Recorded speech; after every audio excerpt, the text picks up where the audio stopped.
What's up, everybody? JT here. Back with another video for this goddamn nightster. So you guys seen in the previous videos the little life hack that we did for the Speedo because of the handlebars. Well, yet again, my brother Travis got bigger bars. Those are 14s. And we just took the 10s off yesterday. And remind you, he's only had this bike for, I don't know, 6 months or something like that. It's the third set of bars. New seat he just got. So I just wanted to show you guys another little life hack and on the nightster again. So stock wiring harnesses fit perfect for 10 inches, okay? These 10-inch Bitwell bars. We didn't have to get new harnesses. I didn't have to do nothing. I just ran the stock harnesses through. All the stock stuff worked. The brake lines, the throttle cables, the clutch cable, everything worked, right? So we got these 14s, and we did a little bit of research on the forums, and we did another little life hack. You know, come to find out, everything still works for the 14s. Clutch lever still works. Throttle cable still reaches.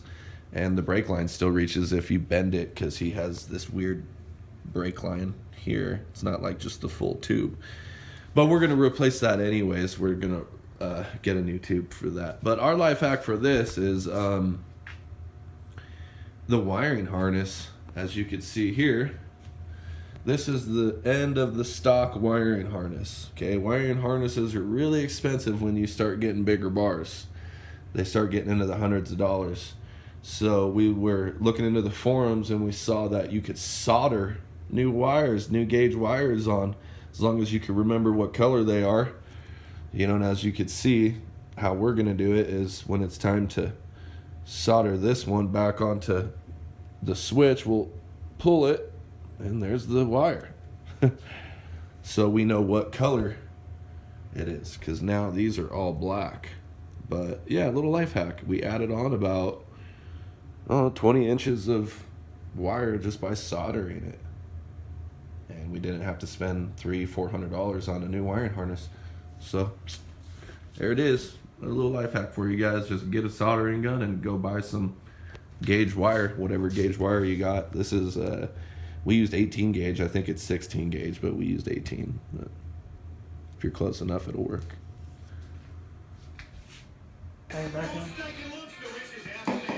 Okay, 14s are on with all the stock wires, the brake line, throttle, and clutch, except for the stock harness. But you guys saw how I added the extensions, so that's all we did was just add extensions on the stock harness, which here's all the extra play. We got some shrink wrap. We'll be shrink wrapping this and hiding it.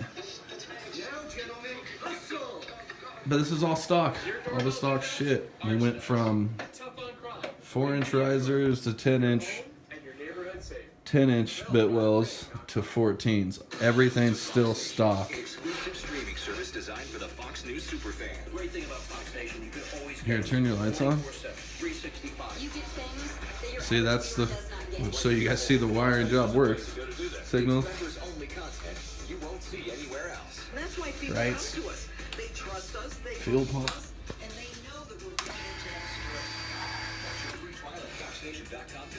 Bam! Watch this video and save you some money. So there's a few things that I wanted to tell you guys about this bike. I noticed on some of your guys' videos that I saw when I was looking up sportsters and nightsters, like their brake lines and stuff, 90% of you guys don't have the brake line that my brother's has, which I don't know why. I don't really get the difference, but my brother's has, like I said, this crazy, you know, it's normal tubing, and then it goes into this weird metal bracket, whatever you want to call it, for your brake line. Then it goes back into the tubing.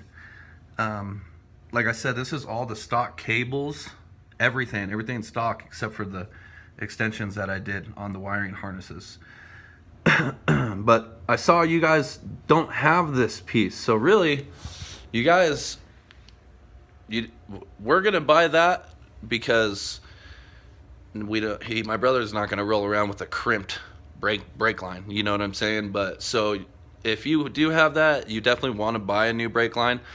If you don't want to, you really don't have to. You could rig it up a different way. So, but and then the second thing is my brother called around just to see for shits and giggles for quotes to see what they were going to charge to put these bars on for new cables, throttle cables, and new cords, all new wiring, and it was pretty close to $1,000. And like I said, he looked on the forums and he found that little deal, and he got the bars for a little under $200, and the wiring for $20 and $10 for some soldering supplies. So under $300, and we did it ourselves, and with every single stock cord. And from what we were told is you could only go up to 10 inches stock on these bikes with these bars, but that's with the wiring. That's not including your clutch cable and your throttle cables. They don't mention that to you, so look out for that. So, but other than that, thanks for watching the video. Hope it helped. Hope it saved you some money. If it did, give me a thumbs up. Leave me a comment down below. Peace.